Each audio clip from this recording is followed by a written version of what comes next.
pa sa akin. Alright, Mix from TBS 13, Pinya Francia. Let's go. Shout out to TBS.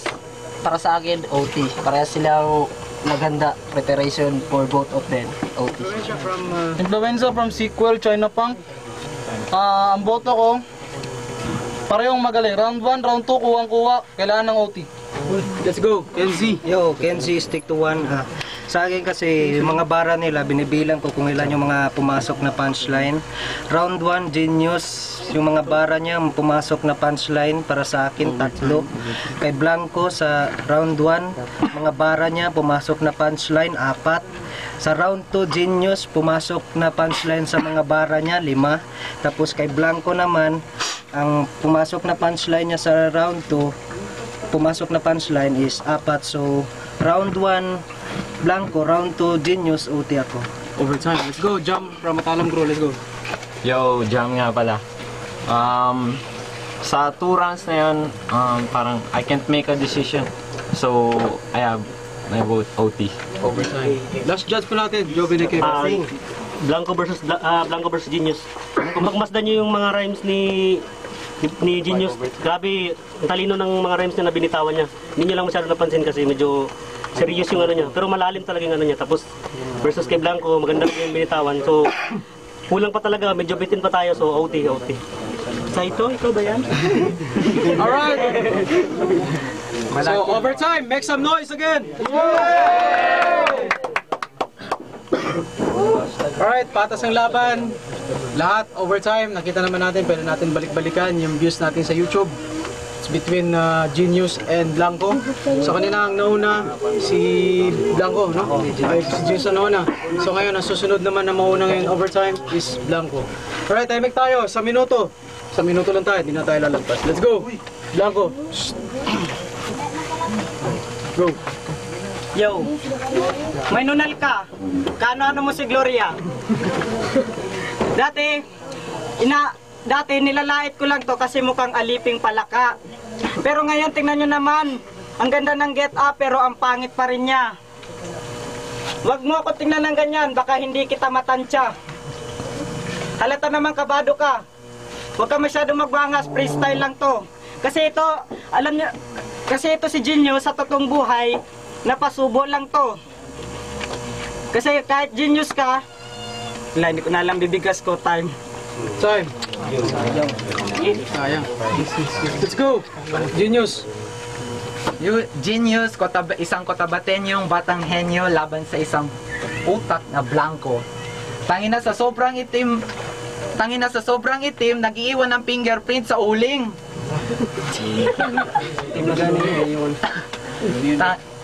Tangina.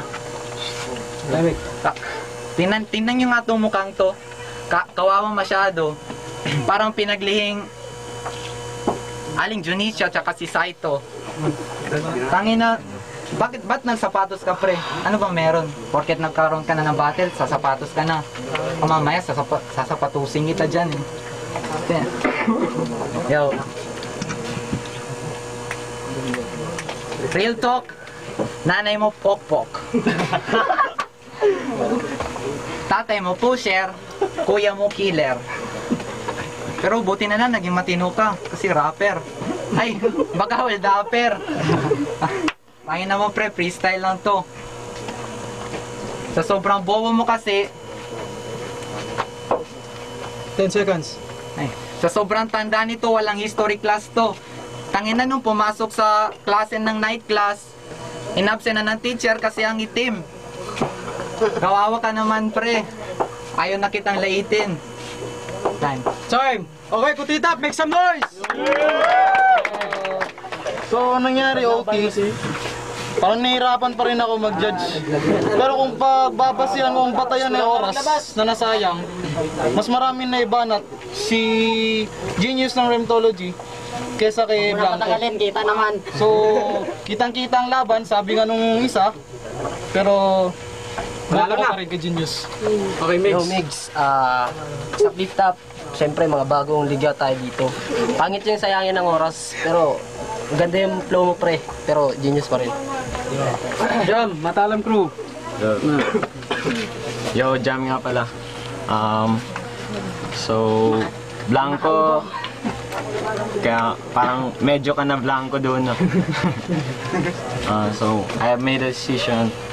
I vote for Genius. Shoutout nga pala sa mga kaibigan ko. Sa Blue Star. Kenzie, stick to one. So sa akin, against ako sa mga boto nila. OT parehas nag-freestyle.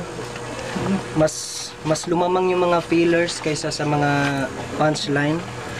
Sa akin, may technical kasi ako nakita kay Genius, yung nag-iiwan ng fingerprint sa uling. Hindi ko nasasabihin kung kanino yun pero para sa akin, mas marami yung fillers, tapos dito freestyle. Para sa akin, mas mabigat yung mga binitawan ni Blanco, kaya Blanco ako. Bahala na kayo kung anong, tatlo na ang nagboto kay Genius, pero ako, Blanco ako. No, dalawa. Tatlo. Katulad ng sabi ni Kenzie, tinan nyo naman. Yung binitawan ni Blanco talagang freestyle. So tama yung kinasabi ni Kenzie na yung binitawan niya medyo ginaya kasi. Mas satisfied ako sa binitawan na freestyle ni Blanco. So kung bahala na kayo sa buhay niyo kung anong comment niyo. Basta kay Blanco. Panoorin niyo na lang ulit. Hindi niyo alam anong pressure na mag-judge dito pati mag-battle. Mga tumbong niyo putang na ni Blanco. Okay, hirap i-judge kasi yung third OT nila, imbis na para makita yung pagkakataon. Pero para sa akin naman, bilang isang Makata rin ako Tabato, matagal na sa larangan ng ganito. No? So kay Blanco, the best yung round 1 and round 2. So kakalimutan na natin yun, no? Round 1 and round 2 kakalimutan natin. Dito tayo mag-judge sa overtime. So hindi pumasok ang mga punchline ni Blanco para sa akin, no? Wala pumasok ang mga punchline, even though na marami siyang mga freestyle.